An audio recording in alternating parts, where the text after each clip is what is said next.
Je pense que toutes les personnes noires de la planète, un minimum conscientes, ont déjà eu ce ressenti. Vous savez, on a une couleur de peau qui a une forte histoire. Malgré le fait qu'on est différents peuples avec différentes histoires, à un moment donné, on a tous eu, dans nos histoires respectives, ce rapport de force avec les étrangers. Et jusqu'à maintenant, c'est encore le cas. Je parle de traite négrière, de colonialisme, de néocolonialisme. Il y a même de l'esclavage aujourd'hui, pur et dur, hein, comme en Libye. Mais pour en revenir au sentiment dont je vous parlais, c'est le fait que plus j'en apprends, plus j'en sais sur notre histoire, que ce soit donc celle de mon pays ou celle des autres, des populations noires globalement, plus ça m'énerve. C'est vrai que j'avais déjà parlé du fait que plus petit, ça me laissait dans la compréhension. Mais à force de se renseigner, de voir par soi-même aussi, d'être confronté à la réalité, ça fout la rage, les gars.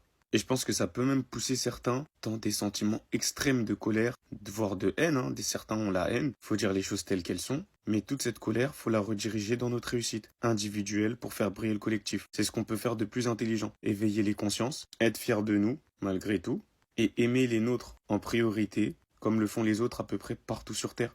Parce que chercher de la compassion, je pense que justement, si vous vous renseignez après tous ces siècles et leurs descendants persistent même dans les mêmes réflexions, je pense que c'est pas très pertinent. Et ce qui les arrangerait, c'est que notre colère, au vu de notre histoire, de nos conditions pour certains, nous pousse à bout, à foutre nos vies en l'air pour qu'on puisse confirmer le fait que l'on soit comme ils nous perçoivent. Je sais pas si vous suivez, mais c'est un délire en vrai.